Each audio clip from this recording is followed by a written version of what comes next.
Yuhu! Юцерета, Ютата, Парсюта, Дирижата, Дирижа поженихали. Нас дирижа мама, Юнана Ленжаева. Так я ками, Папайвали, Назаежея.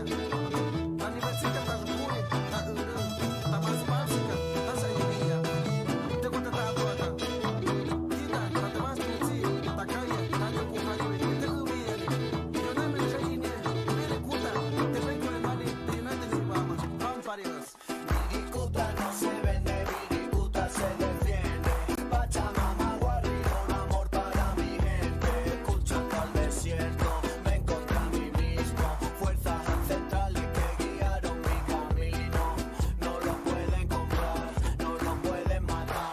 Por mucho dinero que tenga aquí no vale nada. No lo pueden comprar, no lo pueden matar. Por mucho dinero que tenga aquí no vale nada. Viricuta no se vende, Viricuta se defiende. Pachamama, Guarrios, amor para mi gente. Amor para mi gente.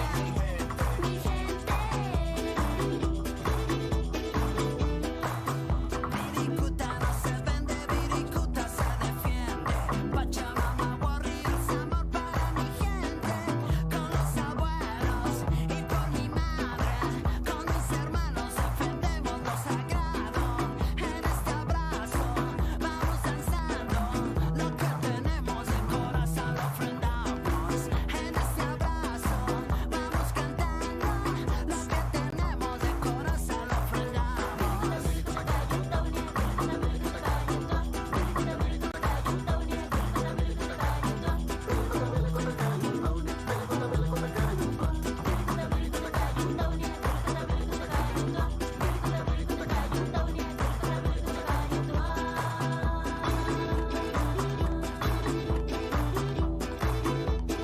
Hace muchos siglos se viene guardando los conocimientos de un pueblo sagrado, origen del universo, fuego milenario, esencia eterna de los rezos elevados. Máquina más grande nos quiere comer, quiere llevarse el oro y dejarnos sin ver, pero nuestra alegría les va contagiando, nos viene diciendo, nos viene llamando, los pueblos enteros se van levantando, el venado mestizo nos viene guiando.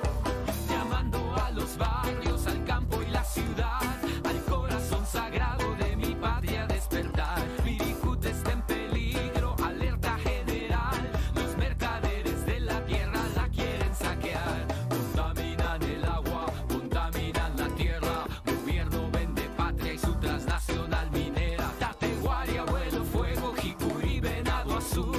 Huirrárica, mi pueblo que ilumina con su luz. Esta lucha es por la vida, nuestro templo natural.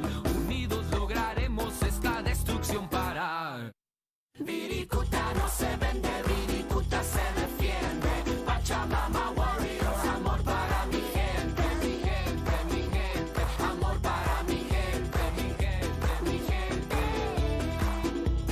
Fuera, no dejaremos que le hagan guerra a la tierra. Su falso progreso mi gente envenena. Se van para afuera todas sus mineras, pues este santuario sagrado se queda. Cavando su tumba inconscientes se entierran, cegados por el oro y la plata, qué pena. Han olvidado todas sus promesas, porque para el político la palabra no pesa. Por eso en la lucha los cantores no cesan. Ajo colectivo con esta regresa, descolonizándose el pueblo en defensa. Si sumas tu voz esto cobra más fuerza. Viricuta no se vende, Viricuta se defiende. Pachamama, Warrior, amor para mi gente. Mi gente, mi gente, amor para mi gente. Mi gente, mi gente. Se cuida y se defiende, mi tierra no se vende. Se cuida y se defiende, Viricuta no se vende. Mi gente, mi gente se vende. Se cuida y se defiende, mi tierra no se vende. Se cuida y se defiende, mi tierra no se vende. Se cuida y se defiende, mi tierra no se vende. Se cuida y se defiende.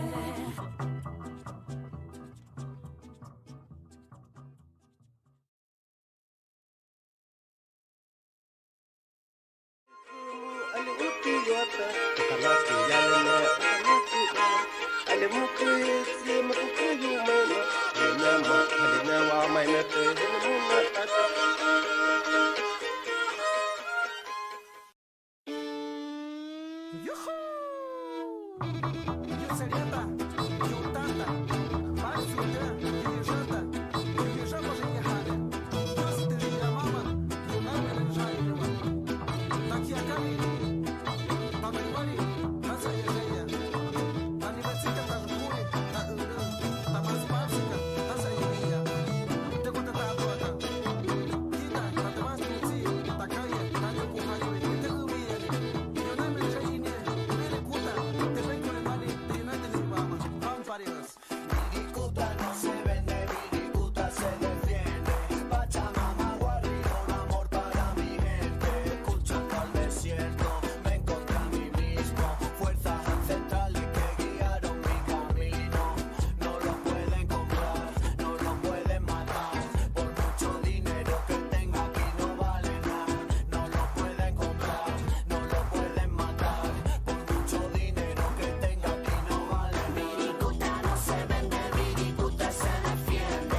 Recording in progress. Recording stopped. Recording in progress. Buenas tardes a todas, a todos y a todes. Me llamo Diana Negrín, soy miembro del colectivo Otros Saberes y les doy la bienvenida a todo nuestro público a nuestro webinario de Otros Saberes en tiempos de pandemia. En esta ocasión tenemos el gusto de hablar de luchas territoriales. No es la primera vez que abordamos el tema y pues es uno de los temas más importantes, ¿no?, que tenemos en este gran continente, estas luchas por la protección, por la defensa de nuestros territorios. En esta ocasión estaremos viendo el tema de Wirikuta en el altiplano potosino, así como de Izabal en el Éstor, Guatemala. Tenemos el gran gusto de contar con la presencia de 3 invitados. Ahorita ya se va a sumar la tercera, pero voy a comenzar con una introducción de cada uno. Nuestro primer invitado, Nelton Rivera, es historiador egresado de la Facultad de Filosofía e Historia de la Universidad de La Habana. Es fundador de Prensa Comunitaria, fotoperiodista, investigador y columnista de opinión para Desinformémonos en México. Muchas gracias por sumarte, Nelton. Bienvenido. Por segundo, bueno, todavía se va a conectar la compañera Cecilia Colunga Castillo. Ella estudió en la Universidad Intercultural de San Luis Potosí en Matehuala. En octubre del 2010 obtuvo el Premio Estatal de la Juventud en la distinción de protección al medio ambiente. De 2014 a 2019 colaboró como coordinadora de proyectos en desarrollo nacional. Vivió en Chetumal, Quintana Roo, Ciudad de México y Guadalajara. Actualmente trabaja en la Secretaría de Bienestar como servidora de la Nación en el Jordán, en el municipio de 14, San Luis Potosí. Y por último, tenemos el honor de contar con la participación de Álvaro Ortiz López, artista comunitario wixárika y asesor en materia de cultura de la Unión Wixárika de Centros Ceremoniales de Jalisco, Durango y Nayarit, AC.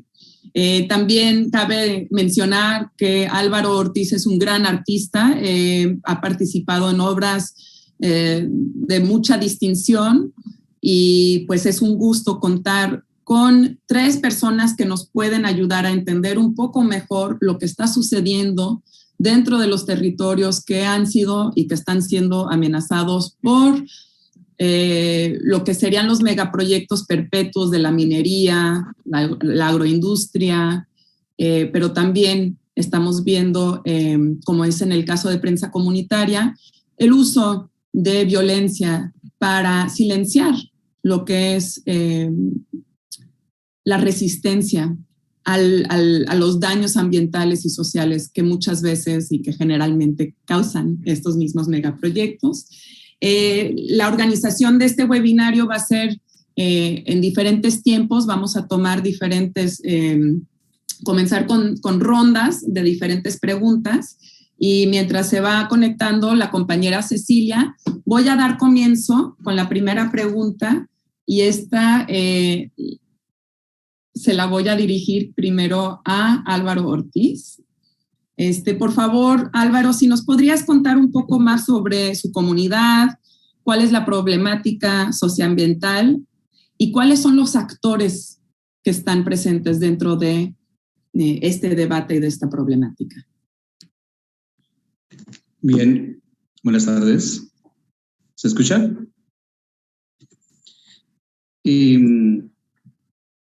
Pues agradecer a las personas que hacen posible este encuentro, que es fundamental, porque precisamente en este espacio que llamamos universo, existen otros saberes, precisamente, que es el título de esta charla. Y en el entorno de la idea de otros saberes, pocas veces se habla de ello. Así, en la cultura wixárika, los que Los actores principales, que son los que sustentan la conservación, preservación, protección, de todo lo que tiene que ver con los lugares sagrados, pues son el conjunto de autoridades que son autoridades tradicionales, como se les llama Itzúicate, y después Rokuri-Uicate, que son los jicareros, y junto a ellos los de la palabra, los que resuelven a través de la palabra, que se les llama Cahuiteru. Estos son los actores principales en la cultura wixárika que le dan la función de todo lo que tiene que ver con el acontecer de la evolución de la cultura. Desde ahí parte entonces el peregrinar, partiendo desde el punto o desde la idea donde se le llama como intramundo, que es antes de que se pisara el suelo que conocemos hoy. Tenemos que partir como si tuviéramos un origen desde como navegantes, pero navegantes de un espacio que todavía no se puede definir como qué. Pero nuestros ancestros nos narran, por ejemplo, que era una nube, que esa nube con el tiempo se convierte en líquido y es donde pronunciamos la palabra Tatey Aramara. Tatey Aramara no es un lugar para la cultura wixárika, no es específicamente un punto, sino que es el elemento que está ahí, que es el agua, que existe sobre la faz de la Tierra, tanto en los 5 continentes. Eso es Tatey Aramara. Pero también esa idea puede pertenecer a la dimensión cósmica, posiblemente. Como el pueblo wixárika viaja a través de su historia y va estableciendo la forma de entender el universo desde una necesidad, desde una búsqueda, y así complementa los elementos. Y después, ya como en una dimensión física, entonces se habla del territorio de la Isla del Rey, donde hace referencia Tatey Aramara. La Isla del Rey se ubica en el municipio de San Blas, Nayarit. Nuestros ancestros establecieron esa ruta como la evolución de nuestra historia. En cada paso hay una historia. Esa ruta que recorrieron ellos, hoy el pueblo wixárika lo recorre porque se trata de que ahí están los orígenes de los saberes, de los conocimientos tradicionales y todo lo que se asocia en torno a ello. Así, sobre la marcha, entonces van gestionando, enfrentando los problemas, las problemáticas, y van entonces realizando propuestas de solución a esas problemáticas. Entonces es cuando nos referimos a la evolución cultural del pueblo wixárika, y mediante este viaje llegan entonces a Wirikuta como un punto de referencia, como lugar sagrado, por el suceso que existe desde los tiempos ancestrales en ese lugar. De la misma forma tiene una dimensión cósmica y a la vez también tiene como dimensión territorial, que es donde están aconteciendo precisamente la explotación, el saqueo de todos los recursos naturales y minerales en la región. Wirikuta, la palabra puede referirse, también aprovechando que cada palabra en la cultura wixárika o en la lengua wixárika tiende a ser polisémica, entonces puede tener varios significados. Wirikuta en un principio puede referirse al espacio donde está como guardiana de ese espacio nuestra hermana águila bicéfala. Entonces, esa es la principal referencia y el inicio de la historia de todo lo que acontece posterior a ese significado. Es entonces en ese lugar donde surge el acontecimiento de Ereu Unari, es donde se le apuesta el conocimiento de la luz, pero también se le apuesta en ocasiones el conocimiento de la oscuridad. Ese es como el punto donde suceden estos dos campos, las energías de la luz y las energías de la oscuridad, pero con matices entre la sombra y todos los matices que puede generar la oscuridad y todos los matices que puede generar la luz. Por eso es un campo, es considerado como un campo de energía, donde derivan acontecimientos tanto culturales, sociales, pero también acontecimientos de fenómenos naturales muy impresionantes. En ese lugar, de repente hace calor y en unos minutos más ya está cayendo granizo y así, ¿no?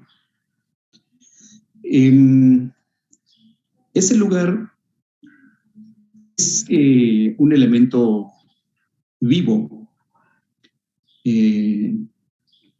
Takuri, Wiri Ubi, es un ser. Es un ser que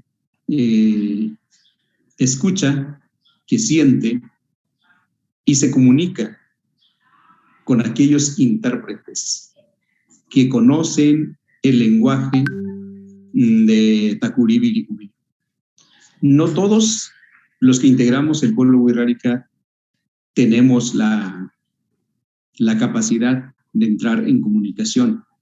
Por eso hay personas que se preparan exclusivamente y que son nuestros intérpretes. Cuando nosotros tenemos alguna duda, acudimos a ellos y ellos nos transmiten, ellos nos explican cuál es la situación que está enfrentando y cuál es la solución que puede generarse para que exista un bienestar, salud, cosecha, sobre todo las lluvias, todo lo que tiene que ver con el origen de la vida. Entonces, ya cuando se habla el lugar como en un nivel territorial, se dice que entonces Takuri Wiri Ubi, como es un ser, no solo es un elemento, sino alguien que vive y que está allí. Nos enseñan nuestros guías que Takuri Wiri Ubi tiene un corazón, y ese corazón son todas las rocas que están dentro de en su interior, las rocas, las piedras, los minerales, todos los recursos que existen en esa zona. Entonces, cuando se intenta extraer algún tipo de mineral o algún recurso que está en el subsuelo, realmente lo que está sucediendo es que se está extrayendo el corazón de Tacuarembó, de nuestra hermana águila bicéfala. No es sacar un mineral, es saquear la esencia de una cultura, es saquear el elemento vital de nuestra hermana águila bicéfala.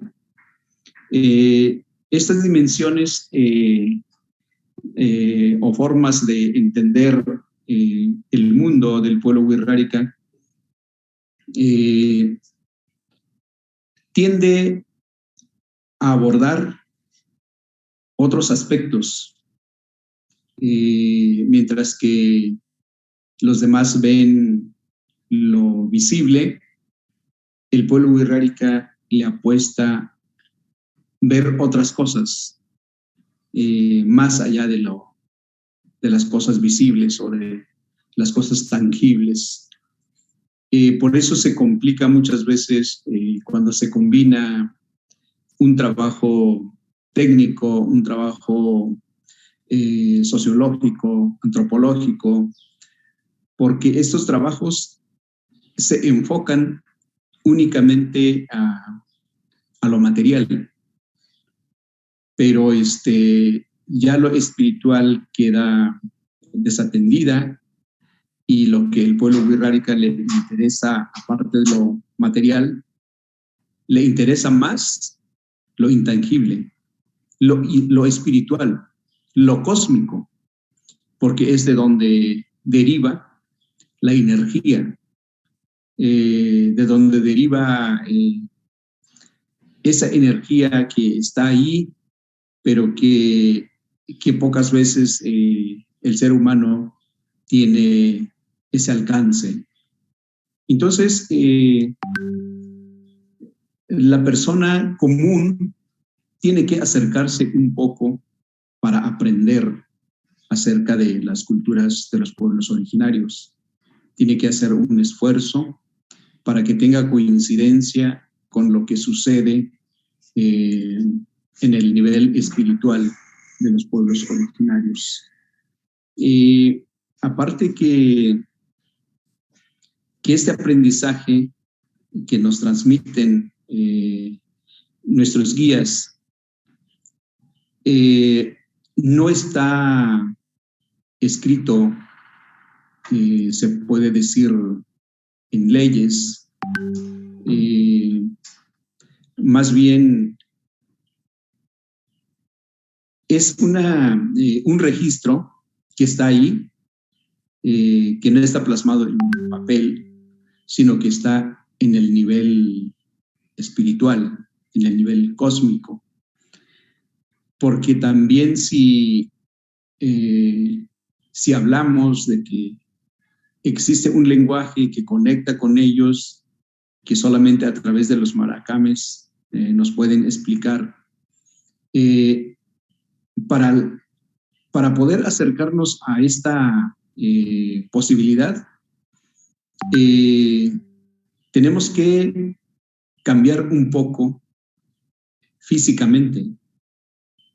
Así con lo que comemos, con lo que bebemos, con lo que está en nuestro entorno, no tenemos posibilidad de tener ese alcance, porque no estaríamos en condiciones de poder entrar en ese territorio para poder ver, para poder escuchar y para poder sentir.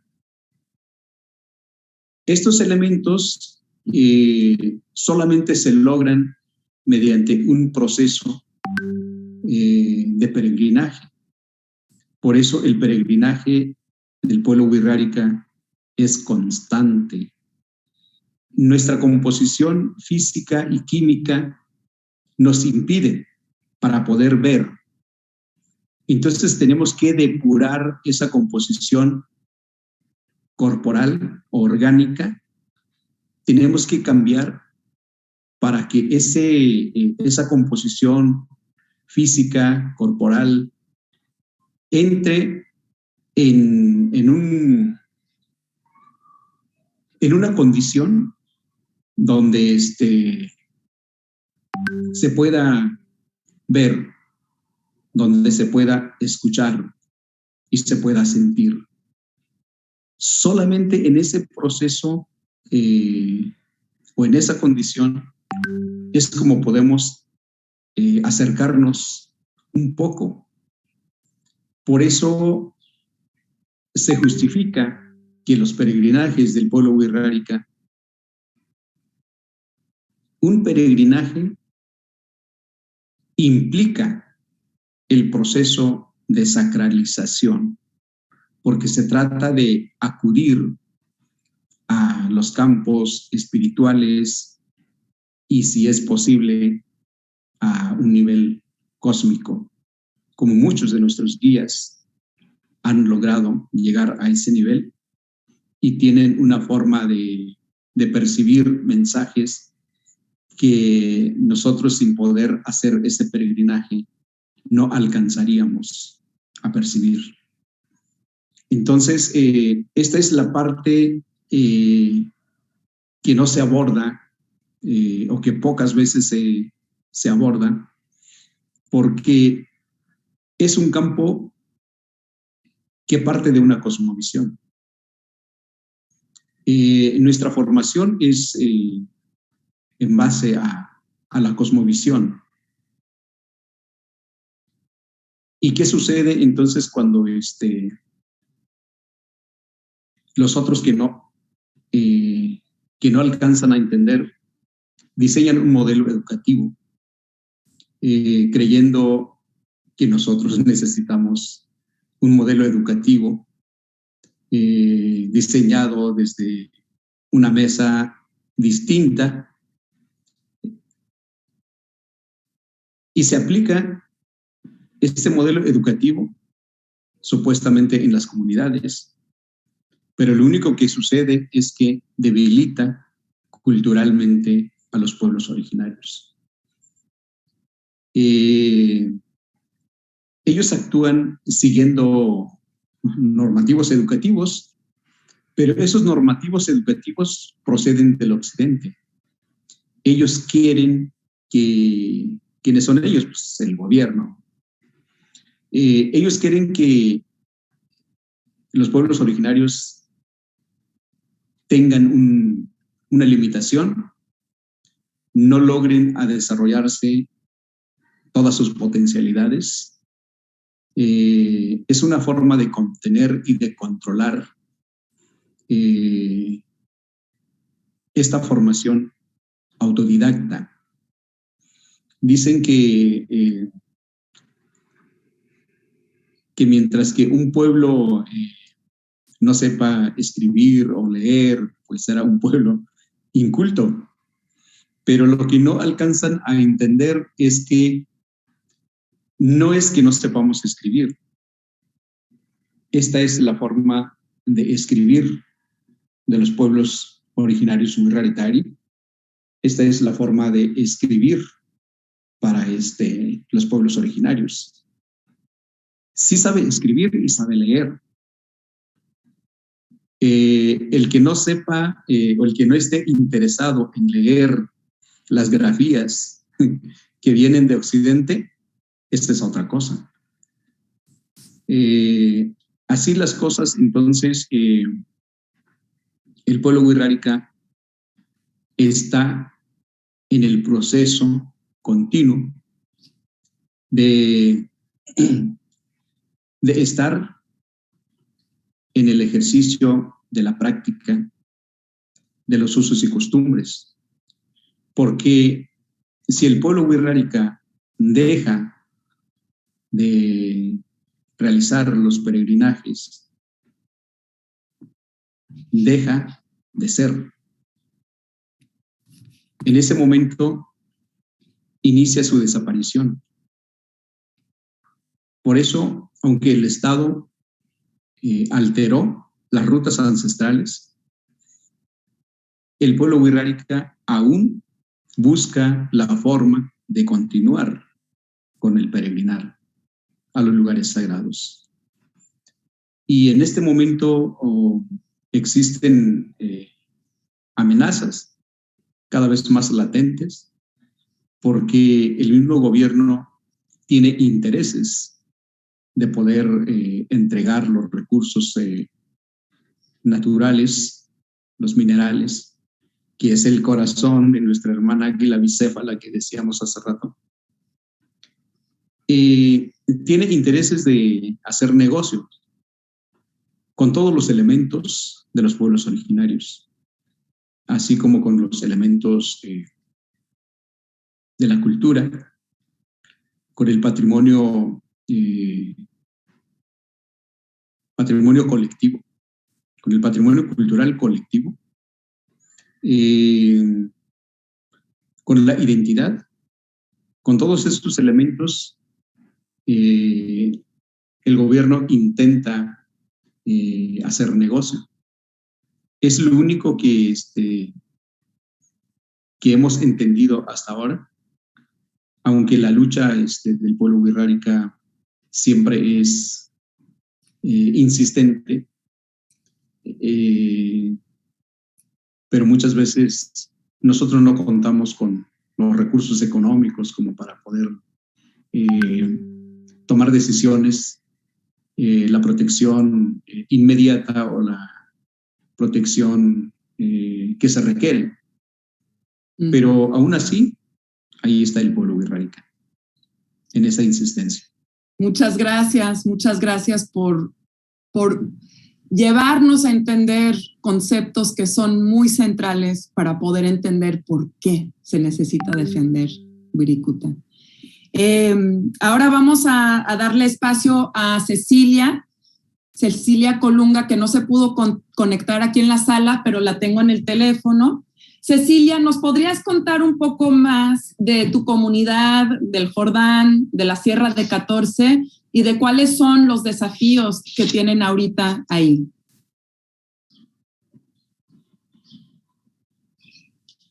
Muy bien, muy buenas tardes, Diana. Muchísimas gracias por la invitación, a ti y a tu equipo.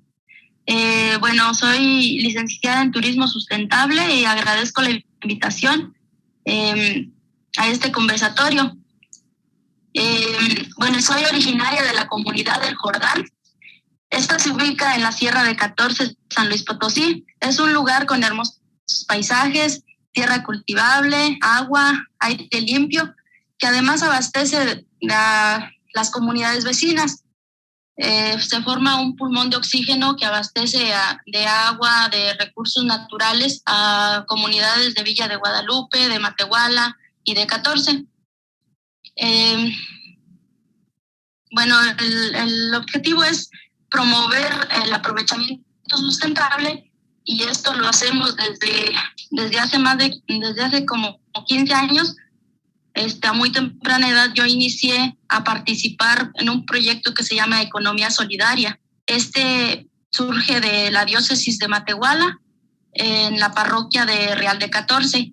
Entonces, desde entonces he estado pues en la lucha contra, de poder realizar proyectos, alternativas sustentables que generen empleos en la comunidad. Los procesos han sido un poco deficientes porque me ha tocado ir a trabajar fuera por falta de empleo en mi comunidad.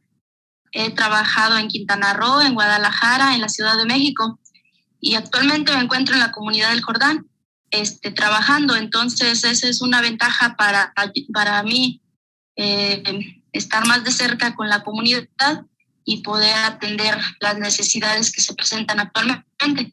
Una de ellas pues es la falta de empleos, y pues nos hemos dado cuenta de que las causas principales pues es la desorganización y los procesos deficientes para realizar proyectos productivos que realmente generen una derrama económica que sea sustentable, que puedan vivir de eso, ya que la comunidad como cuenta con muchos recursos, pues se pueden realizar proyectos alternativas que pueden pues tener como resuelto esta principal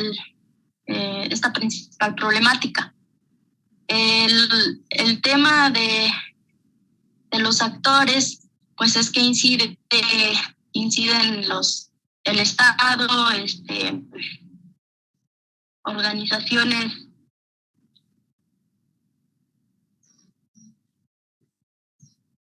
y pues bueno, esto provoca a que las personas busquen otras alternativas, otras fuentes de generar sus propios recursos. Entonces se van para ciudades cercanas como Saltillo, Monterrey, Matehuala a trabajar, incluso hasta en Estados Unidos, por las causas principales de que no hay pues una fuente de empleo permanente ahí en la comunidad. Pues ha habido cambios desde que me acuerdo. Hay sequías, ha habido incendios que también afectan de una forma negativa pues el planeta, la vegetación de ahí de aquí de la sierra, y eso provoca pues la degradación de suelo. Y otro de las problemáticas que nos enfrentamos es pues el tema de la basura. Es como crear conciencia a la ciudadanía para que todo lo que es residuos lo puedan regresar a un centro de acopio para que la comunidad no se vuelva un problema ecológico por sus ríos, que es una gran riqueza natural, pues que no se vean afectados de esa forma y que la gente tome conciencia y empiece a reciclar y a regresar esos empaques que compramos de fuera, pues que regresen a lugares donde puedan ser tratados.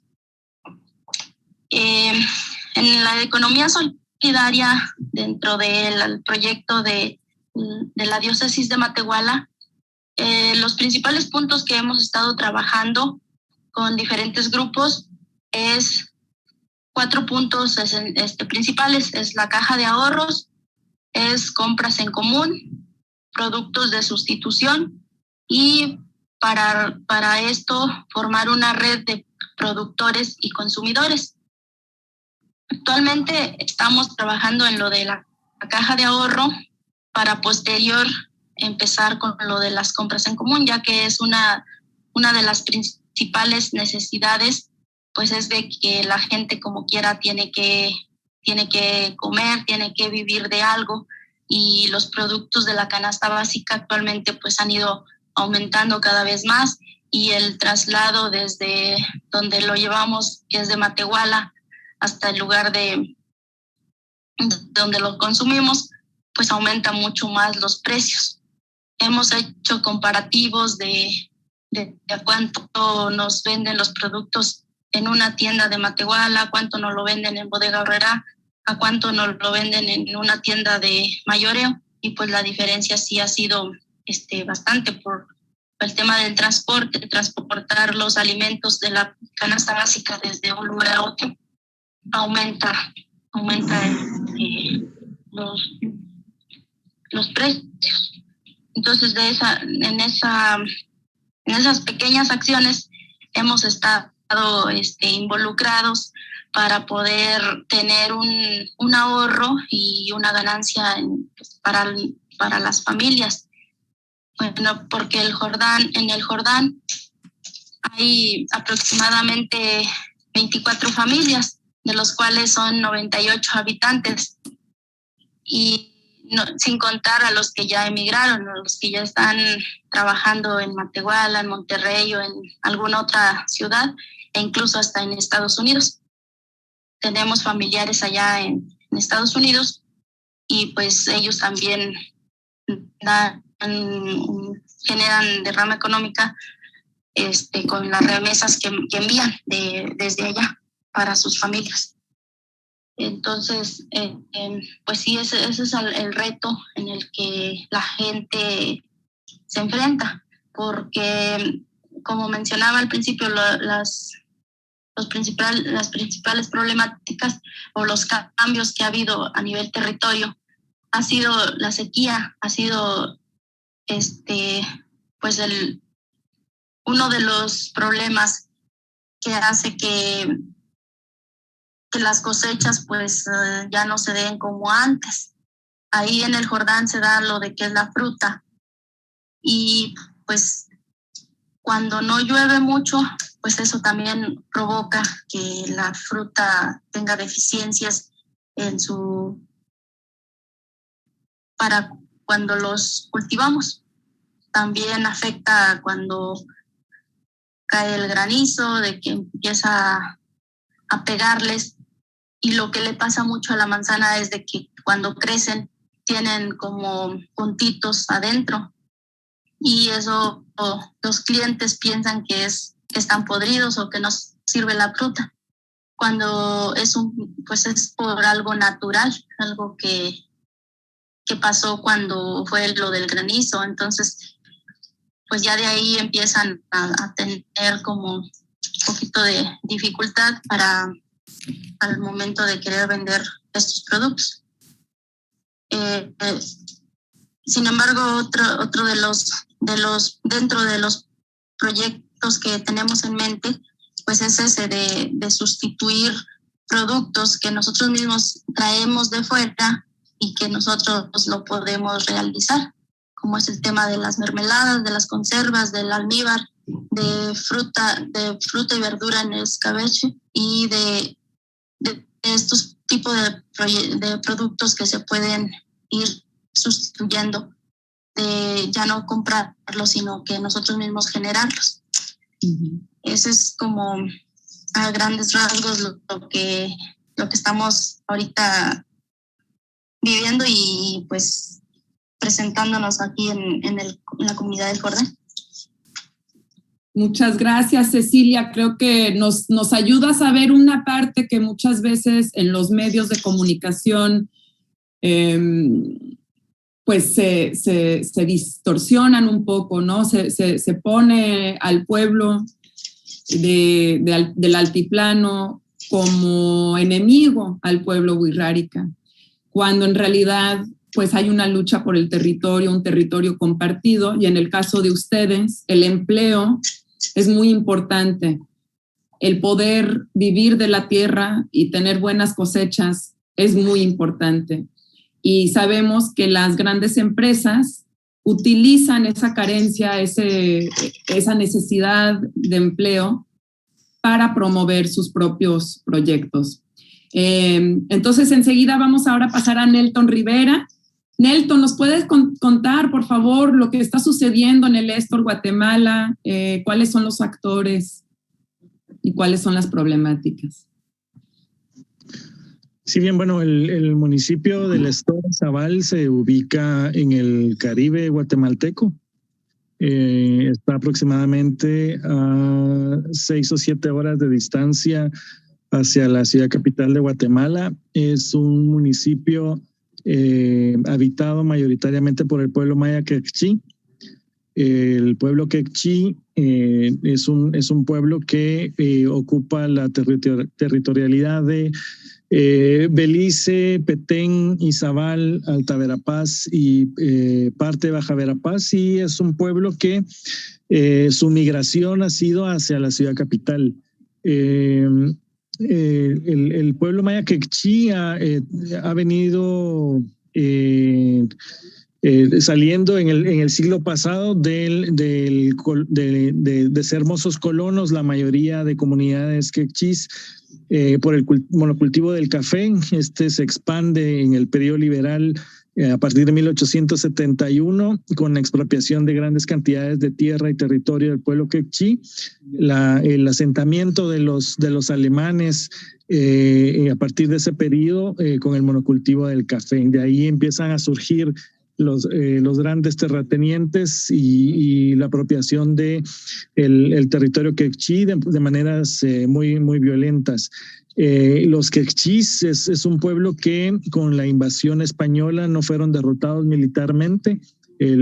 Prácticamente el ejército invasor no pudo entrar al territorio quechí por la resistencia de este pueblo. Pero es un pueblo que ha sufrido de la violencia desde que se fundó el Estado guatemalteco de manera constante y permanente. Es un pueblo que fue duramente golpeado durante la guerra en Guatemala, desde el año 1960 hasta 1996, con la firma de los acuerdos de paz. En todo ese largo periodo hasta la actualidad, es un pueblo que constantemente está sufriendo agravios y de todo tipo de agresiones por los terratenientes que siguen acaparando grandes extensiones de tierras que las mantienen ociosas, por la presencia de empresas y grandes megaproyectos en todo el territorio que el pueblo quechí ocupa, y por los desalojos constantes que el mismo Estado facilita, ya sea empresas o terratenientes, para despojarlos de las tierras que son propiedad de ellos o que están recuperando. A los pueblos originarios en Guatemala, especialmente el pueblo maya, con 21 naciones en Guatemala, ha estado recuperando el territorio que se le despojó durante muchos siglos. Este es el caso del pueblo quechí.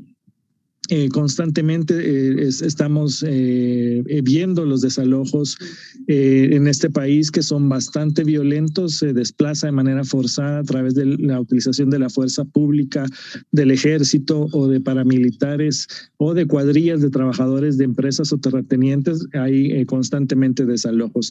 Solamente el día de ayer hubo un intento de desalojo en Baja Verapaz, que es pueblo achí. Y el Estado facilita la movilización de tropa de ejército y policía en cantidades que sobrepasaron los 1,300 agentes entre ambas fuerzas para desalojar a 75 familias. Cuando hay resistencia, hay heridos de un lado y heridos de otro, y esa es como la dinámica de despojo de la tierra. ¿Y qué pretenden con el despojo de la tierra? En el caso del pueblo quechí, es instalar el monocultivo de la palma de aceite. En el caso del Estor Izabal, para explicarlo, son alrededor del lago de Izabal, que es el lago más grande de Guatemala, que se ubica en el Estor. Se divide en cuatro áreas, igual que los 4 puntos cardinales. En el sur del Estor, las comunidades quechí están sufriendo de la presencia de las empresas de palma de aceite, las empresas extractivas con el monocultivo del aceite. Y en el lado centro está instalada una planta procesadora de níquel. Es una megaplanta minera de las más grandes de la región, que tiene de haberse instalado esta empresa minera más de 62 años. La compañía guatemalteca de níquel se instala desde inicios del año 60-61. Ha tenido presencia durante todo ese tiempo hasta la actualidad, y a través de los años han pasado empresas, desde empresas norteamericanas, empresas canadienses, y a partir del año 2011 la instalación de una empresa transnacional minera de capital ruso, se llama Solvay. Esta empresa adquiere los derechos mineros de CGN, que tiene 4 licencias otorgadas de manera ilegal y arbitraria por el Estado guatemalteco desde el año 2005, y terminan de construir o de ampliar la capacidad de la planta procesadora y empieza la actividad extractiva de manera industrial a partir del 2014, que es lo que está generando una problemática bastante fuerte en el Estor, porque las empresas mineras se caracterizan, en general, todas las empresas extractivas y de megaproyectos en Guatemala se han caracterizado por romper el tejido comunitario. Es lo primero que hacen, y luego pues ya van aplicando una serie de medidas de control, vigilancia, de violencia sistemática, de represión para garantizar las operaciones de sus intereses, en este caso las operaciones mineras, con la complicidad y la colusión del Estado guatemalteco. Ese es el escenario en el Estor Izabal. Allá mucha de la dinámica de las comunidades radican en los cultivos, en el tema agropecuario, en la pesca artesanal y otras formas de pesca a partir de la utilización del agua y el lago. Tienen con el cultivo de café, de cardamomo, de maíz y de alimentos, es como la dinámica de sostenimiento de muchas de las familias. Pero la presencia por tantos años de la empresa minera ha creado otro tipo ha insertado otro tipo de cultura y de consumo en medio de las comunidades.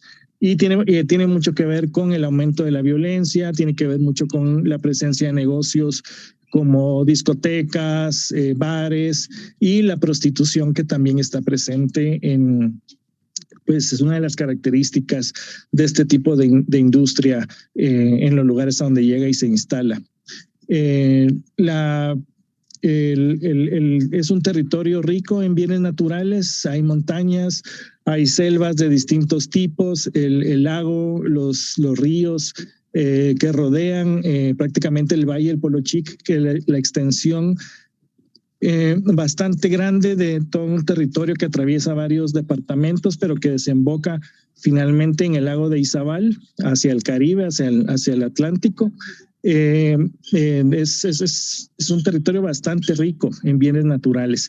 Y precisamente debajo del suelo pues prácticamente está uno de los yacimientos de níquel más grandes de América Latina, y por lo tanto es un territorio disputado y con todo presentes.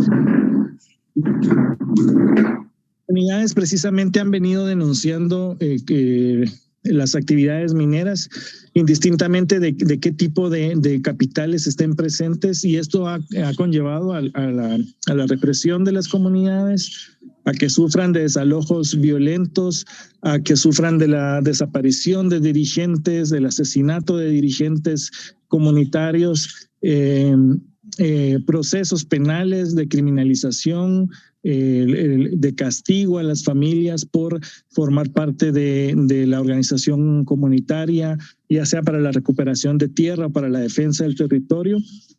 Y actualmente se encuentra en un escenario de conflictividad bastante fuerte.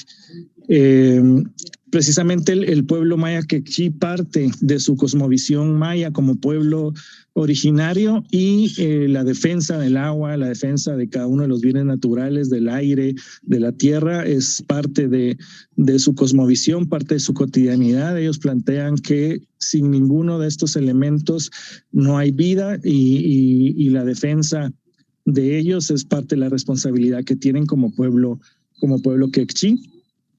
Se han organizado de diferentes formas a partir de noviembre del 2000.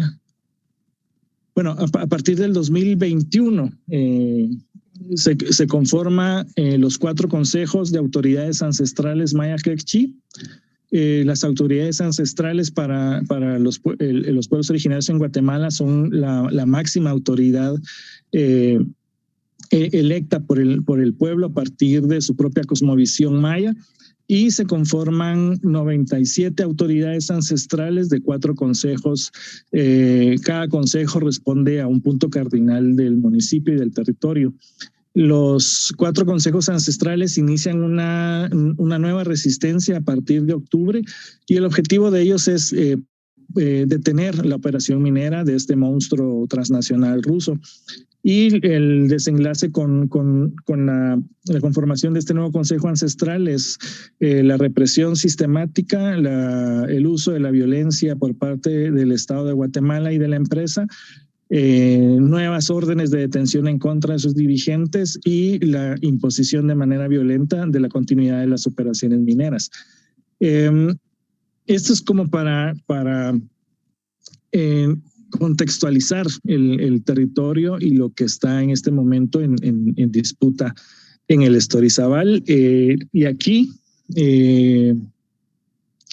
hay dos modelos. El modelo que la gente llama el modelo de muerte, que es este tipo de actividad minera, porque se está destruyendo la tierra, se está destruyendo los ecosistemas, se está dañando a la flora, a la fauna, y un modelo de vida que es el que la propia gente ha venido reclamando su autodeterminación para decidir cuál es su modelo de desarrollo, cuáles son sus propias formas de desarrollo económico en sus territorios, y el rechazo a este modelo que ha venido especialmente en este territorio durante más de 6 décadas. Ahí dejaría yo más o menos un contexto de lo que ocurre en el territorio quechí. Hay una fuerte resistencia a este tipo de empresas y en la misma dimensión de la resistencia, el Estado responde no protegiendo a las comunidades, no protegiendo a la población, sino protegiendo los intereses de los empresarios locales, que son 2 o 3 familias que vienen de la oligarquía guatemalteca, y protegiendo los intereses de una transnacional rusa asentada en este territorio. Muchísimas gracias, Nelton. Creo que los 3 nos han dado un panorama, ¿no? De que cuando vemos la inversión que se llama de estas empresas privadas, en otras ocasiones estatales, se deja de ver lo que es el tejido natural ecológico de 2 regiones que son muy, muy ricas, que tienen profundos sentidos espirituales, cósmicos, pero también en la vida misma, ¿no? Como sugiere también Cecilia, como también menciona Nelton, del cultivo de las economías locales que se enfrentan con estas economías globales. Voy a dar un segundo momento para una segunda pregunta y luego lo abriremos a las preguntas del público. Volvemos con Álvaro. Álvaro, si nos puede comentar un poco cuáles son las estrategias que están utilizando desde la Unión Wixárika de Centros Ceremoniales y de qué forma podemos apoyar, colaborar o articularnos nosotras que venimos de la academia, de los centros universitarios, cómo podemos solidarizarnos mejor con los esfuerzos que está tomando la Unión.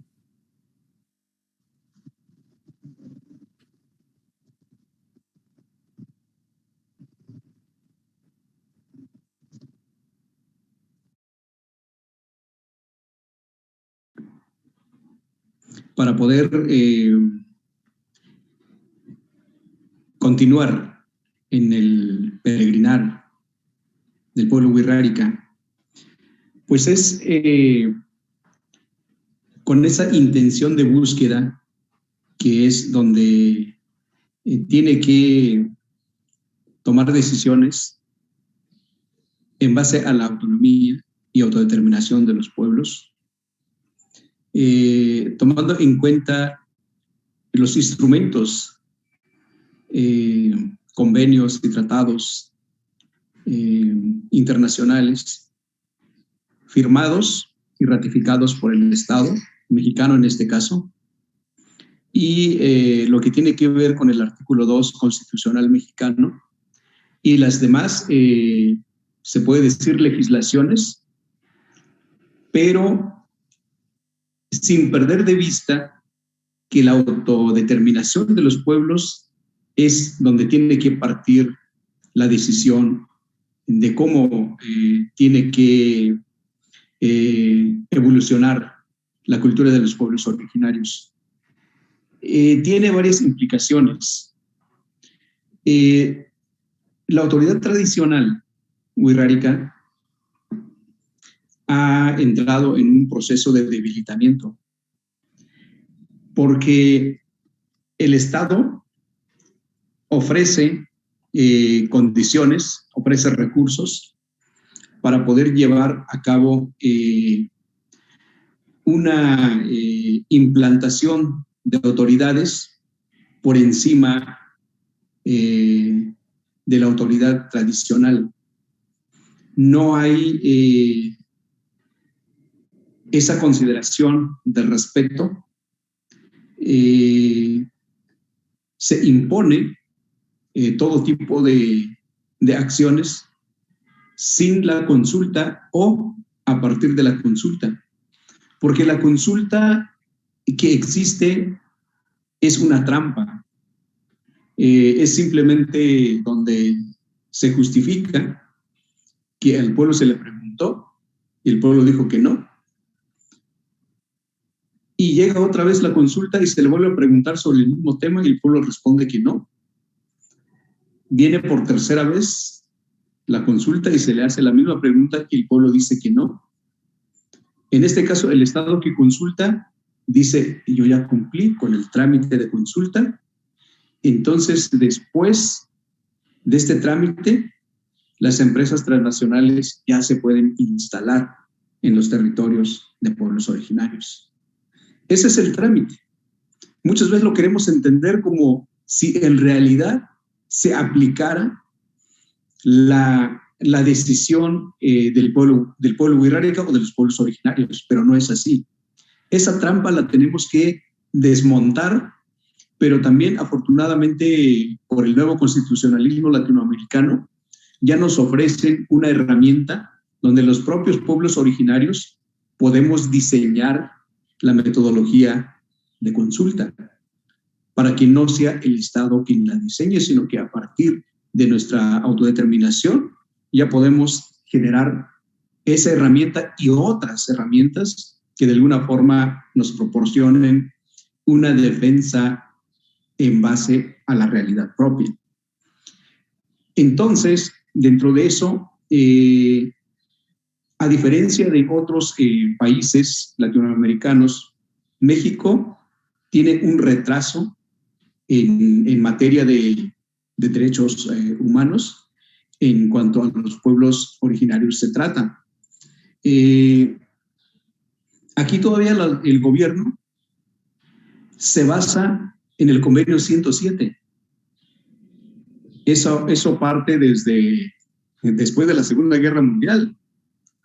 Todavía el gobierno tiene la intención de elaborar programas integracionistas, aunque ya existe el convenio 109, donde la obligación del Estado es ya no integrar a los pueblos originarios al sistema de gobierno, sino permitirles que ya los pueblos originarios se organicen a sí mismos y empiecen a gestionar sus necesidades desde la realidad propia. Apenas el año pasado, en diciembre, los pueblos originarios se vuelven sujetos de derecho público. Antes eran de interés público. Eso implica entonces que existe un gran rezago en cuanto se trata al avance de la aplicación de los derechos de pueblos originarios. Y junto a esa condición actual también está el pluralismo jurídico.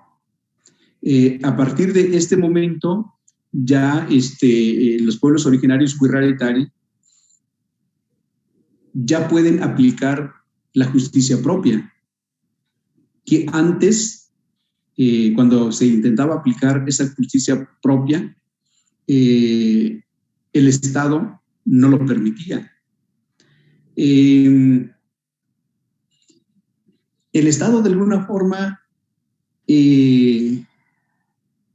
dicen por ahí los que conocen, nosotros como pueblos originarios no nos podíamos sentarnos a dialogar con el Estado, porque para que haya un diálogo en cuanto a justicias, se tiene que respetar la justicia del otro, pero el Estado no quiere todavía sentarse a dialogar, porque se trata de dialogar en las mismas jerarquías.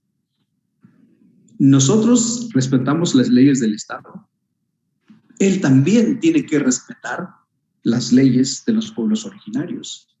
En ese momento, ya habiendo esas condiciones, es como podemos avanzar. Ya no somos ahora espectadores.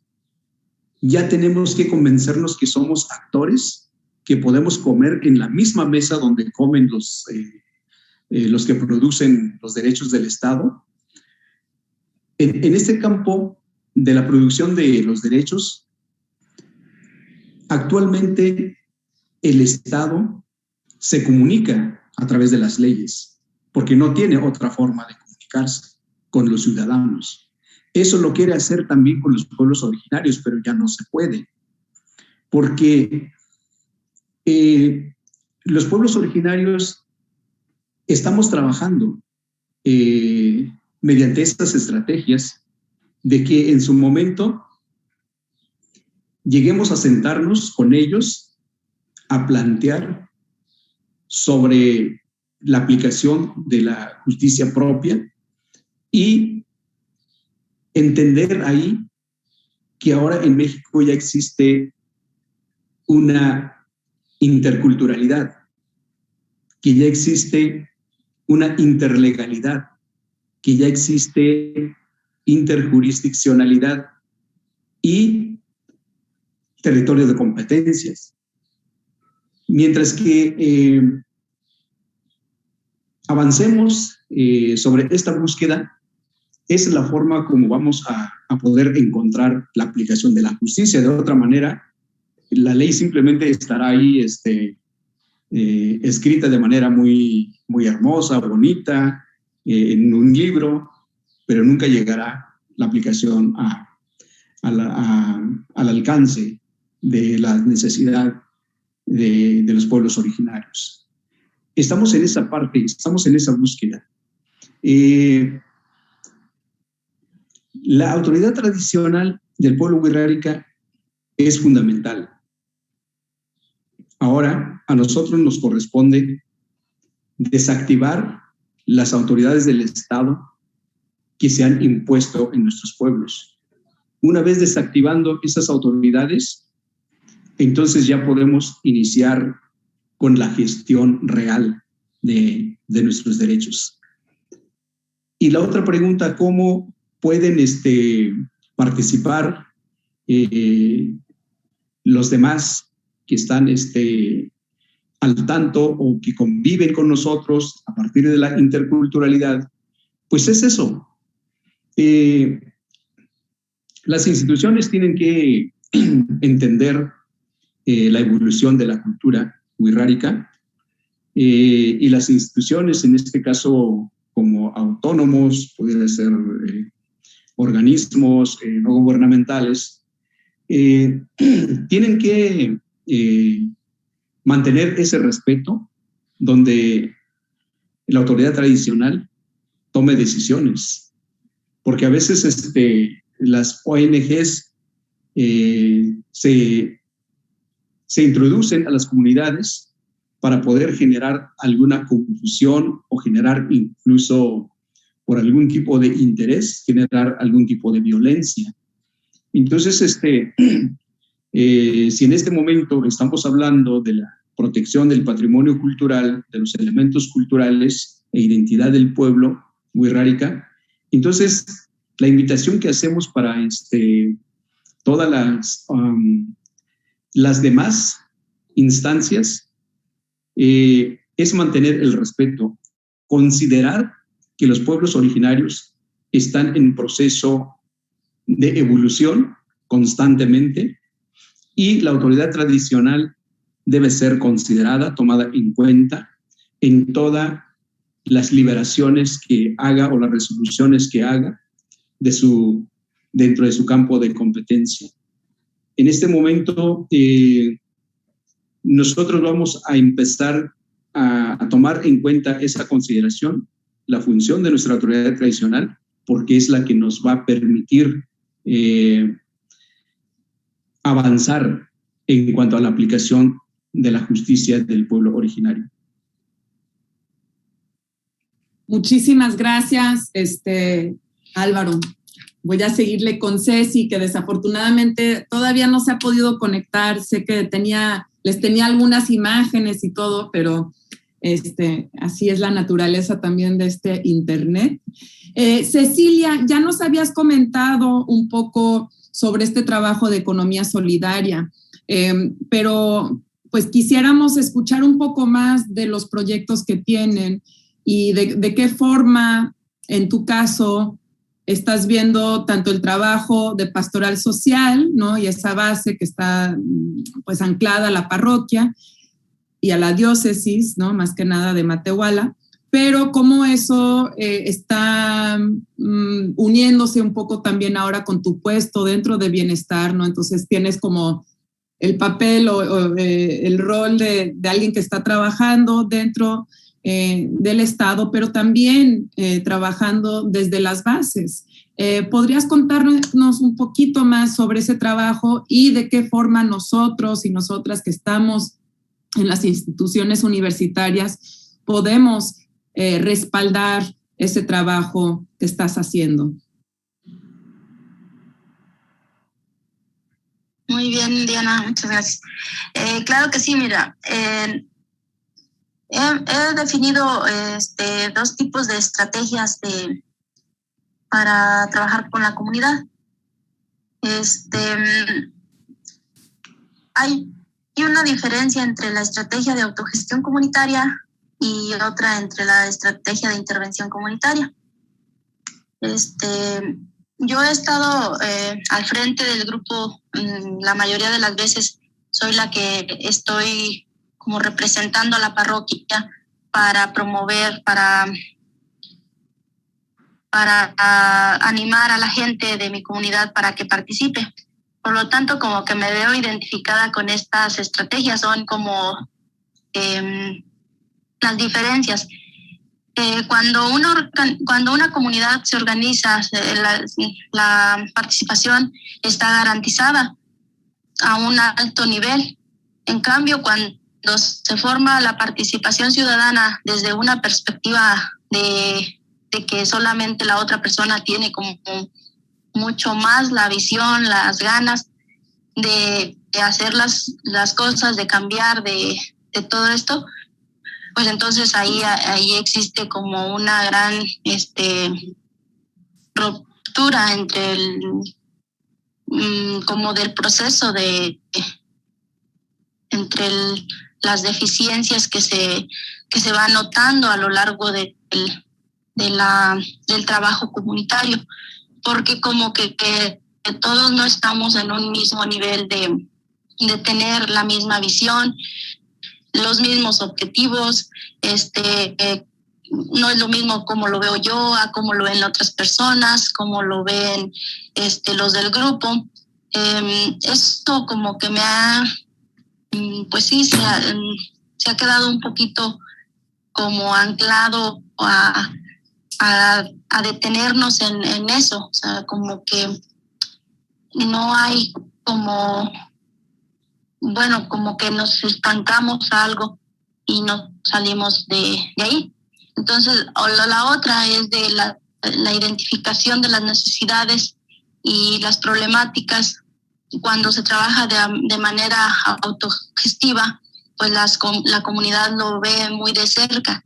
En cambio, la identificación de las necesidades y problemáticas, cuando es objetiva, solamente como para la persona externa. Y la otra es cuando esto puede garantizar la continuidad de procesos sociales, y en cambio si solamente es por por un proyecto que se inicia, se realiza y se cierra, pues entonces no se ha realizado, no se ha realizado todavía, pero es como tener esa estrategia de inicio, desarrollo y conclusión. Sin embargo, no se ha desarrollado de esa forma. Los recursos son limitados. En cambio, si se genera como la intervención, se pueden generar recursos que no sean limitados y que la comunidad se pueda potencializar de esa forma. Existe una resistencia al cambio y por lo tanto el fomentar el cambio social es en ocasiones una intromisión en la dinámica cultural o social que la comunidad está enfocada o que está llevando a cabo. Porque, pues, si lo veo desde una perspectiva pues interna de que he vivido pues así de cerca con la comunidad, veo como que están cómodos, están a gusto, o sea, como que tenemos las cosas, por lo tanto no se desarrollan las ideas y lo que se quiere hacer, que es uno de los principales proyectos o alternativas de solución, es llegar a tener como un sitio turístico ahí, pero por medio de alternativas sustentables, alternativas sencillas, así como las que estamos trabajando en la diócesis de Matehuala, que me parecen a mí muy bien, y creo que algunos del grupo también ya han entendido y han comprendido que iniciando desde lo local para alcanzar lo global, así de empezar a dar a conocer lo que estamos haciendo desde lo local. Y pues bueno, la forma de trabajo, de cómo lo hemos venido realizando y cómo he trabajado yo también a través de los procesos con grupos, pues es primero definir que todo el grupo tenga un objetivo en común, una visión, una misión, y que se defina ya sea un servicio, un producto específico, para qué población va a ir dirigido, para que también, o sea, como tener ese tipo de mercado local o dónde se va a posicionar nuestro producto o nuestro servicio. Entonces, nos basamos en una serie de pasos. El principal, pues, es la vinculación con la comunidad, la organización, y luego, pues, el diagnóstico y viabilidad. Sabemos que si la comunidad, cualquier comunidad, participa dentro del diagnóstico y también en la viabilidad, pues se va apropiando más del proceso, porque sería una estrategia de autogestión, no sería una propuesta de que la vayan a imponer, o sea, que nos vengan a decir cómo hacerlo, sino que la comunidad también participe desde la base, desde abajo, qué es lo que quiere hacer, por qué lo quiere hacer y para qué lo quiere hacer, que tenga bien claro eso. Entonces, pues de eso es como de lo que hemos estado como un poquito de que no hay avance, o sea, como que mucha gente se ha salido del grupo y han dicho pues no hay avance, porque ya en la implementación ahí es donde ya no contamos con las herramientas o los recursos suficientes para dar el siguiente paso y para el seguimiento. Entonces esa es la ruta, las etapas que definimos dentro de la estrategia del trabajo que estamos llevando a cabo. Y pues la evaluación, que es importante llevar estos 5 rubros para regresar, o sea, como que es un proceso progresivo y acumulativo de decir qué se hizo en un año y pues evaluar esa parte de cómo fuimos teniendo esas pequeñas acciones. Sin embargo, en el tiempo que llevamos, pues ha sido, pues se han presentado situaciones como por ejemplo la pandemia, han sido situaciones que no nos hemos reunido así al 100%. Entonces, eso ha quedado como truncado ahí. Y pues también tener lo que pretendemos por la academia, como academia comprometida de qué forma pueden apoyar o colaborar, pues es dando recomendaciones y tal vez material de apoyo para llevar a cabo ese proceso de que lo tenemos claro cuál es el proceso a seguir, que son 5 puntos importantes que estamos trabajando. Y algo también importante es que tenemos un cronograma, un calendario de las acciones que se realizan o que están presentes dentro de la comunidad, porque tenemos claro que en enero qué es lo que se cultiva o qué es lo que podemos producir. En febrero y así sucesivamente en cada mes tenemos algo. O sea, ni en ningún mes estamos sin tener nada. En cada mes hay algo. Hay flor de alcatraz, que también se vende muy bien en Matehuala. Ya viene lo de la fruta, que inicia en mayo, que son los chabacanos, ciruelos. O sea, tenemos como esa parte de dar a conocer que tenemos mucha riqueza. Incluso cuando se forman las cascadas, que también tenía unas imágenes que les iba a mostrar para que se animen a visitar el Jordán, la alberca, Tahonas del Jordán, toda la sierra está hermosa y es un lugar que se puede brindar pues todo lo que se pueda de turismo de naturaleza, turismo de aventura. O sea, como que tengo esa idea en mente y que la quiero transmitir a más personas para que también pues que sepan que esa es una alternativa de trabajo, que es una alternativa que les puede incrementar sus recursos, ya sean económicos, para que las personas pues no tengan que emigrar, como lo decía al principio. Tenemos la ventaja de contar con agua, que eso es como lo principal para poder cultivar, para poder desarrollar proyectos que generen riqueza en la comunidad.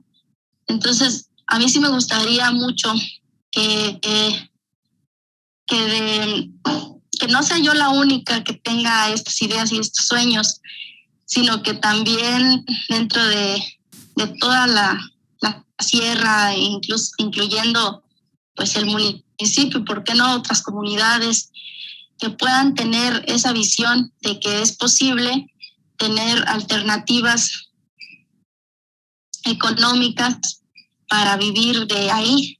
O sea, para no tener que ir hacia otros lugares por falta de empleo, y que era como lo que dije, que era la principal, o sea, que es el principal problema. Sin embargo, no considero que sea como el principal problema, porque las personas como quiera estamos aquí, o sea, estamos de una o de otra forma viviendo de lo que hay. Sí. Pues muchas gracias, Ceci. Entonces, pues sí, es como un proceso progresivo y acumulativo que se va generando entre los proyectos, las pequeñas actividades que vamos desarrollando. Muchísimas gracias, y definitivamente se llama el Jordán porque es un lugar tan bello, me tocó conocer, y nos da una imagen de que el altiplano potosino, Wirikuta, es diverso, ¿no? Ahora ya terminamos con Elton Rivera. Por favor, si nos podrías contar un poco de la estrategia que tienen ustedes de prensa comunitaria y de qué forma podemos respaldarlos, especialmente sabiendo que han habido estos actos de violencia recientes. Bien, bueno, yo creo que la academia debe ser más orgánica en lo que está ocurriendo en distintos lugares de la realidad en donde se encuentra. En el caso de prensa comunitaria, nosotros hemos estado haciendo un esfuerzo bastante grande y fuerte por cubrir lo que ocurre en este territorio del Estado Izabal, especialmente por el modelo extractivo que está instalado en el Caribe guatemalteco. El extractivismo en Guatemala pareciera que, bueno, no pareciera, es como la apuesta de las élites económicas del modelo que quieren implementar propiamente para ellas, no un modelo para una nación. Y precisamente en el Estado Izabal la presencia de este tipo de la apuesta de las élites económicas está generando problemas bastante serios y graves. A pesar de que hemos estado haciendo un trabajo periodístico bastante fuerte en el territorio, también hicimos una apuesta grande por el periodismo de investigación. Recientemente, el 6 de marzo, hicimos una publicación que se llama Mining Secrets. Esto fue parte de un consorcio con 65 periodistas del mundo, 20 medios de 15 países. La mayoría de medios son de Europa, los principales medios europeos, para hacer una serie de revelaciones a partir de la filtración de los documentos internos de la empresa minera Solway y de CGN. Y prácticamente lo que hicimos fue revelar lo que el pueblo quechí ha venido denunciando durante todos estos últimos 15 o 20 años. O sea, las formas ilegales con las que opera la empresa minera en Guatemala. En especial la empresa minera rusa y la empresa minera guatemalteca CGN. Se lograron comprobar la cooptación de las instituciones estatales en el Estado Izabal, el departamento de Izabal. Prácticamente el Estado es un Estado inexistente y la institucionalidad que está presente está al servicio de los intereses de las empresas mineras o de los grupos económicos locales. Hay una cooptación del Estado en función de los intereses mineros desde el nivel más local. Estamos hablando de consejos comunitarios de desarrollo, estamos hablando de la municipalidad del STOR, estamos hablando de los representantes de instituciones estatales, la policía, el ejército, distintos ministerios que tienen presencia en el STOR, y estamos hablando de corrupción al más alto nivel que incluso señala al mismo presidente de la República. Hay una serie de revelaciones y investigaciones que señalan cómo el presidente recibe sobornos de empresas mineras rusas y prácticamente la descomposición actual en el país, la cooptación de todos los poderes del Estado por lo que llamó la Comisión Internacional contra la Impunidad en Guatemala, CICIG, las CIACs, como esas estructuras y élites económico-criminales que tienen cooptado el Estado de Guatemala en función del saqueo y el despojo de los recursos estatales, tiene a su servicio la empresa para poder operar y funcionar. Es decir, que para que las empresas mineras estén instaladas, operando y provocando lo que están provocando en territorios como en el STOR, hay una participación bastante activa de los funcionarios públicos del Estado en todos sus niveles, que responde a la corrupción y que responde a la impunidad con la que se les permite a las empresas actuar en los territorios. Creo que hay una responsabilidad bastante grande para mostrar la realidad del impacto de este tipo de modelo extractivo, que es un modelo que no beneficia en nada a los pueblos, no beneficia en nada al pueblo quechí, sino al contrario, lo único que está dejando, como se ha podido comprobar en muchísimos otros proyectos mineros alrededor del mundo y especialmente en Guatemala, solamente dejan contaminación, destrucción, un tejido social dividido, confrontado, solo deja pérdidas, solo deja la contaminación y la pérdida de los nacimientos de agua y lo más lamentable de todo es que deja pérdidas humanas. Creo que ahí hay un compromiso bastante grande por abordar estos temas, por demostrar que las operaciones mineras en todos sus niveles representan impactos bastante graves y dañinos.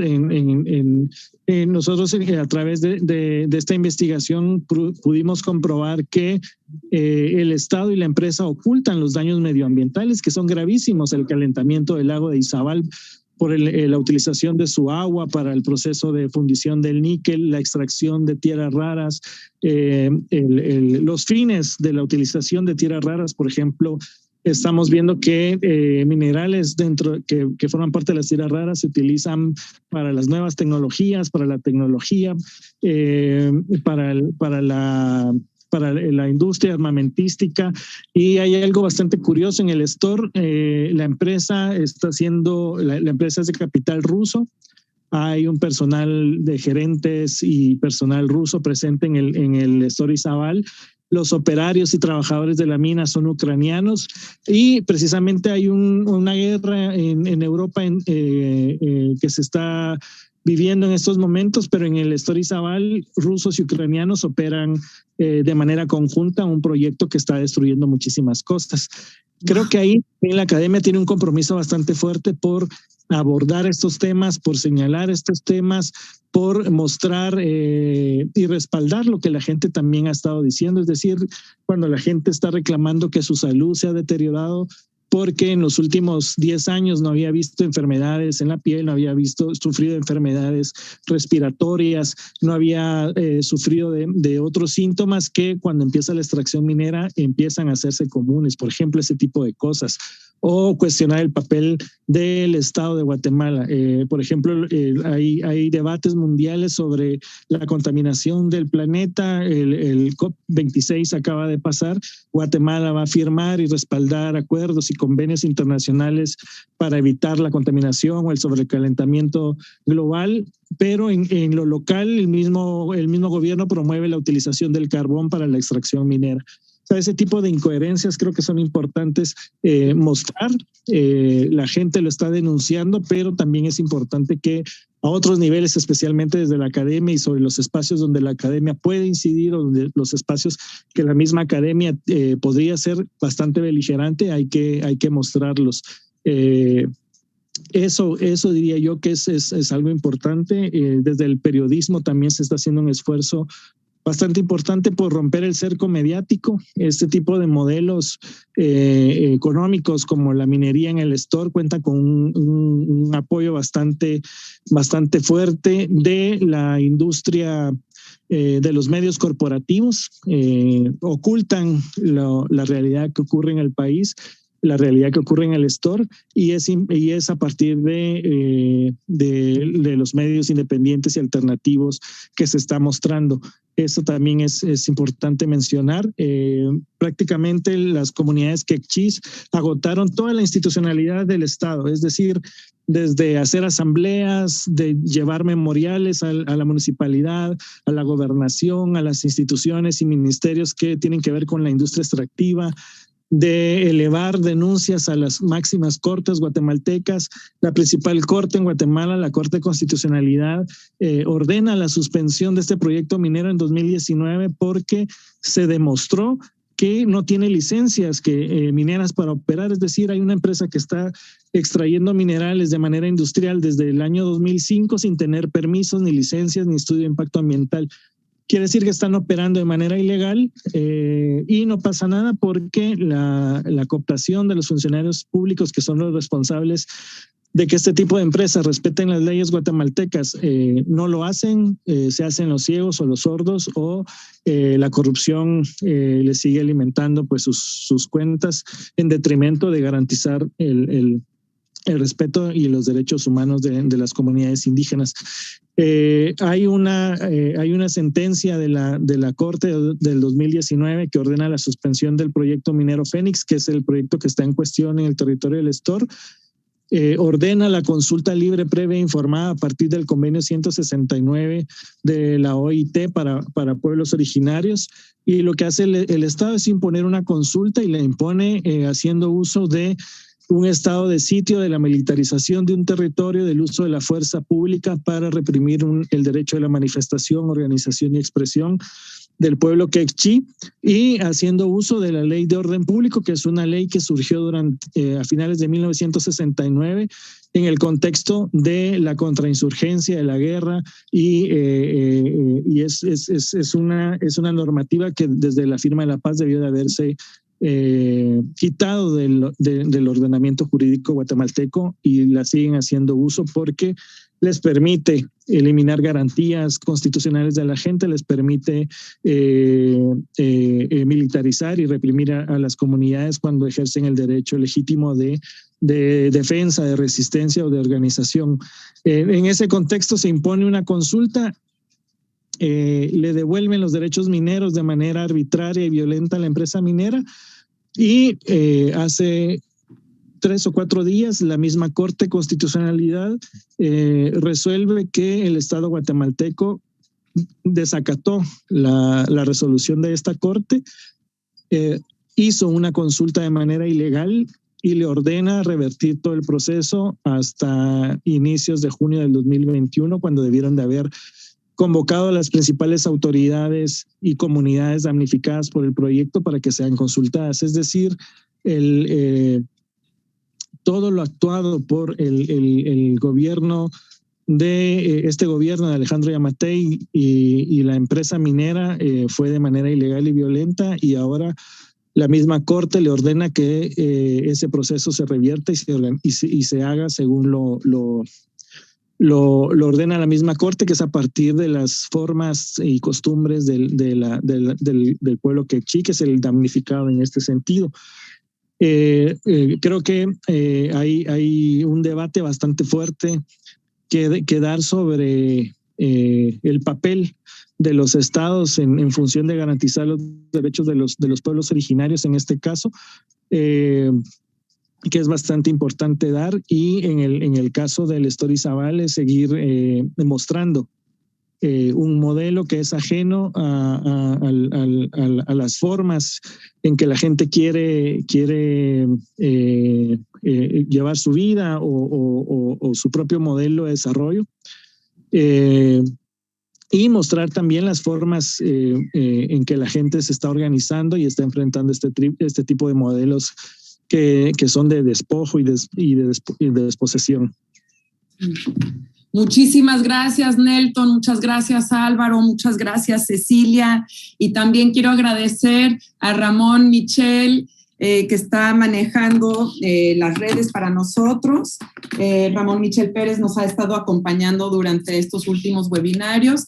Creo que ahorita que se habla de Guatemala, queremos reconocer que falleció una gran antropóloga comprometida, ejemplar para muchas de nosotras, Diane Nelson. Ella estuvo mucho tiempo abogando por las comunidades que estaban siendo violentadas durante la Guerra Civil, y posteriormente siguió trabajando el tema, y parece que su libro, que no ha podido terminar porque pues le ganó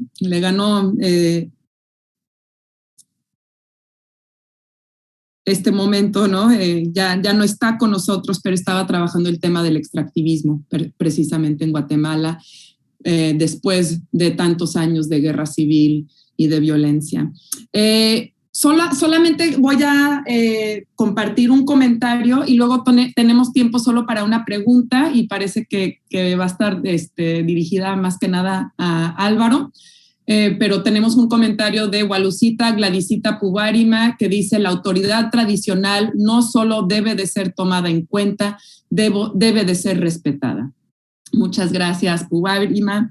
Y bueno, la pregunta que nos hace Aida Hernández Castillo es, ahorita la leo, ¿cómo pueden los valores de las cosmovisiones indígenas, cómo pueden servir esos valores para evitar el crimen organizado que está reclutando a los jóvenes indígenas?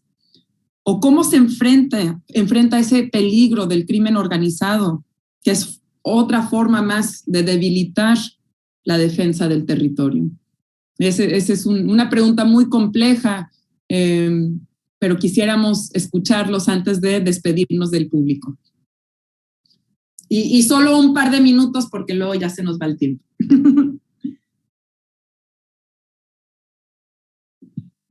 No se le escucha, Álvaro. Ya.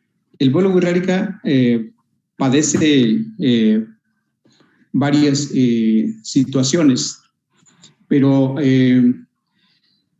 en caso de la juventud, el pueblo está haciendo desde sus saberes la incorporación, la integración de los jóvenes a la cultura, pero también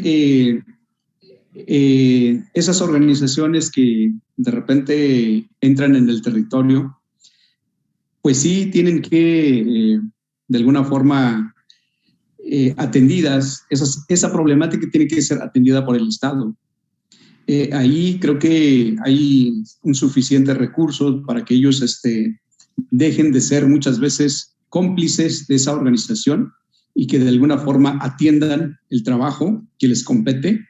Creo que todos los pueblos originarios y los demás pueblos merecemos una convivencia armónica, una convivencia donde tengamos ese pleno existir. De esa manera es como podemos reclamar al gobierno, que tiene que hacer su tarea en esta parte y dejar de ser cómplice, porque muchas veces si existe la organización delincuencial es porque el mismo gobierno forma parte de ello. Eso lo sabemos muy bien en todos los lugares que sucede así. Sí.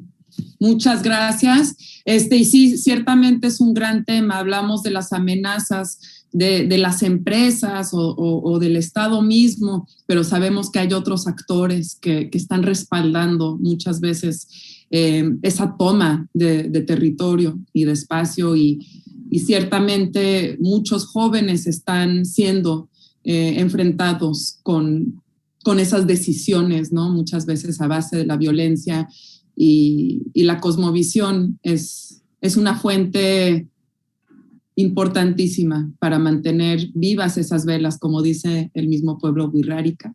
Pues agradezco mucho la participación de Álvaro Ortiz López de la Unión de Centros Ceremoniales, Cecilia Colunga Castillo de Pastoral Social y Nelton Rivera de Prensa Comunitaria. No pudo acompañarnos en esta ocasión el Consejo Regional Wixárika por la defensa de los lugares sagrados, pero seguiremos dándole seguimiento al tema de Wirikuta y del altiplano desde nuestras redes y esperamos que dentro de poco podamos divulgar lo que serán las cápsulas de radio. Para cada webinario que hacemos cápsulas de radio que luego se pueden difundir, compartir en radios comunitarias a lo largo y ancho del continente. Muchas gracias a nuestro público y a todos por acompañarnos en este último webinario de nuestro año escolar académico 2021-2022. Les seguiremos otra vez en un par de meses. Pamparius, gracias a todos y todas. Ayubeca, gracias. Gracias, Diana. Recording stopped. Ya. Pues muchas gracias, Álvaro. Le seguiremos. Claro que sí. Lástima que Ceci no se pudo conectar, tenía unas imágenes, pero ese lugar, el Jordán, es